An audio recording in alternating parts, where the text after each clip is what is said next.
बदहजमी या अपच के कारण, लक्षण और इलाज।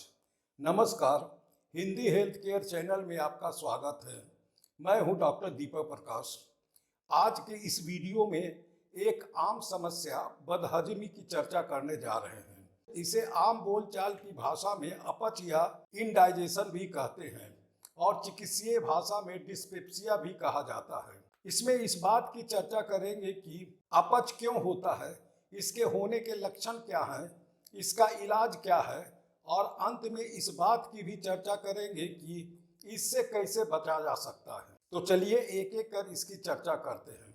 सबसे पहले यह समझने की कोशिश करते हैं कि अपच होता क्यों है। तो बता दें कि इसके होने के कई कारण हैं, जैसे ओवर ईटिंग यानी भूख से ज़्यादा खाना खाते हैं तो बदहजमी या अपच हो सकता है।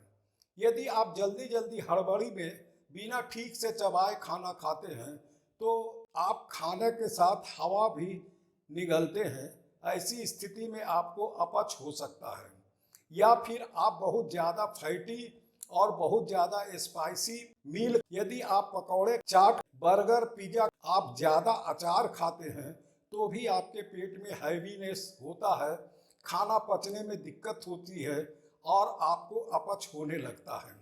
यदि आप कैफीन का इंटेक ज़्यादा करते हैं, यानी आप चाय कॉफ़ी ज़्यादा पीते हैं, तो आपके पेट में भारीपन आएगा। यदि आप अल्कोहल का सेवन ज़्यादा करते हैं, यदि आप रेगुलर अल्कोहल लेते हैं, लार्ज अमाउंट में लेते हैं, तो भी आपको हैवीनेस लगेगा और भोजन पचने में दिक्कत होगी। आप स्मोकर हैं, आप चेन स्मोकर हैं, तो आपके पेट में हैवीनेस होगा, खाना पचने में दिक्कत होगी और आप अपच का शिकार हो जाएंगे। इसके अतिरिक्त कुछ ऐसी बीमारियां हैं, जैसे आपके पेट में अल्सर है, यदि आपके पित्त की थैली में कोई प्रॉब्लम है या फिर यदि पेनक्रियाज में कोई प्रॉब्लम है तो आपको खाना पचने में प्रॉब्लम आएगी। अब हम जानते हैं कि अपच या इंडाइजेशन के लक्षण क्या हैं। तो बता दें कि जब आप खाना खाएंगे तो पेट की ऊपरी हिस्से में फुलनेस फीलिंग आएगी। इसके अलावे वहाँ हल्का फुल्का पेन हो सकता है। कुछ भी खाने के बाद यह सिम्टम आप में ट्रिगर होंगे। इसके अलावे खट्टा ढकार भी आएगा और कभी कभी उल्टी भी हो सकती है और आपका पेट और भरा भरा लग सकता है और कभी कभी आपके सीने में भी जलन होती है। अब बात करते हैं ट्रीटमेंट के बारे में। तो बता दें कि जहाँ तक ट्रीटमेंट की बात है तो आपको वैसी सारी चीज़ें बंद करनी होगी जिसके कारण आपको अपच होने की शिकायत होती है। आपको खाने के दौरान ध्यान देने की ज़रूरत है, जैसे आप बहुत ज़्यादा और ठूस ठूस कर खाने से बचें। आप हड़बड़ी में जल्दी जल्दी खाना न खाएं और धीरे धीरे इत्मीनान से खाना खाएं, खूब चबा चबा कर खाना खाएं और ज़्यादा फैटी और स्पाइसी, मिर्च मसालेदार और तेल घी वाले फूड आइटम से बचें। आप पकौड़े, चाट, समोसे, बर्गर, पिज़्ज़ा, पूरी, कचौड़ी, अचार आदि खाने से बचें।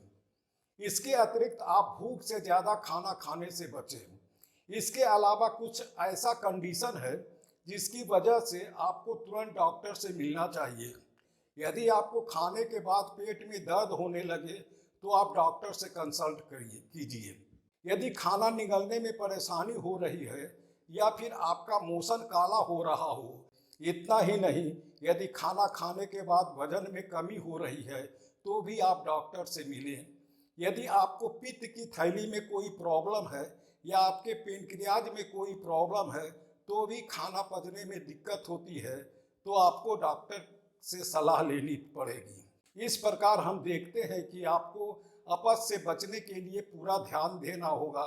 आपको अपनी आदत चेंज करनी होगी और ज़्यादा परेशानी होने की स्थिति में डॉक्टरी सलाह लेनी होगी। अंत में यदि आपको मेरा यह वीडियो पसंद आए तो लाइक करें, शेयर करें और यदि पहली बार चैनल देख रहे हैं तो सब्सक्राइब कर दें और बगल के बेल आइकॉन को दबा दें ताकि आगे आने वाले वीडियो की नोटिफिकेशन आपको मिलती रहे। आशा है आप स्वस्थ होंगे, प्रसन्न होंगे और तनाव मुक्त होंगे। धन्यवाद।